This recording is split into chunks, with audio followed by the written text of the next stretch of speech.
15 अगस्त ये डेट सुनकर हमारे सामने सबसे पहले भारत का तिरंगा आता है, क्योंकि 15 अगस्त 1947 का दिन इंडियन हिस्ट्री के लिए बहुत इंपॉर्टेंट दिन है। लेकिन 14 अगस्त और 15 अगस्त के बीच क्या हुआ था, ये आज भी बहुत से लोग नहीं जानते हैं। आज़ादी की मांग की शुरुआत तो बहुत पहले से ही हो गई थी, जिसमें बहुत से लोगों ने अपनी जान भी गंवाई और ऐसे ही लाखों लोगों की मदद से हम आज़ादी के नज़दीक भी आ गए थे। बहुत मुश्किलों के बाद अगस्त 1947 का दिन चुना गया देश को आज़ाद करने के लिए, और आज़ादी का ये जश्न राजधानी दिल्ली में मनाया जा रहा था। और कहा जाता है कि 14 अगस्त की रात से ही दिल्ली में बहुत बारिश शुरू हो गई थी। इतनी बारिश के बाद भी रात 9 बजे के आसपास करीब 5 लाख से भी ज्यादा लोग इकट्ठा हो गए थे, और होना भी था, क्योंकि 200 साल की गुलामी के बाद ये आज़ादी मिली थी, इसलिए बहुत कीमती थी ये रात, जिसके लिए लाखों लोगों ने बलिदान दिए थे।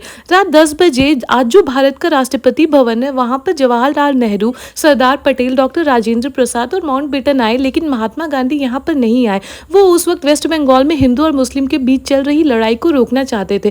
वह बंगाल पर अनशन पर बैठे थे। जब महात्मा गांधी को चिट्ठी भेजा गया कि जिस आजाद भारत का सपना हम सब ने देखा था वो आज पूरा होने जा रहा है, ऐसे मौके पर आप यहाँ रहकर सबको आशीर्वाद दे, तो जवाब में गांधी जी ने कहा कि जब भारत के भाई भाई आपस में लड़ रहे हैं तो हम आजादी का जश्न कैसे मना सकते हैं, और इसी कारण से गांधी जी इस जश्न में शामिल भी नहीं हुए थे। 15 अगस्त सुबह 8:30 बजे नई सरकार ने राष्ट्रपति भवन में शपथ ली, लेकिन उस वक्त ना तो राष्ट्रगान गाया गया था और ना ही नेशनल फ्लैग पहनाया गया। और आज जो हमारा राष्ट्रगान है वो भी टैगोर जी ने 1911 में ही लिख दिया था, लेकिन ये गाना साल 1950 में नेशनल एंथम बनाया गया था। और अगले दिन 16 अगस्त को लाल किले से तिरंगा पहनाया गया था, और इतनी मुश्किलों के बाद हमारा देश आज़ाद हुआ था। बोलो भारत माता की जय।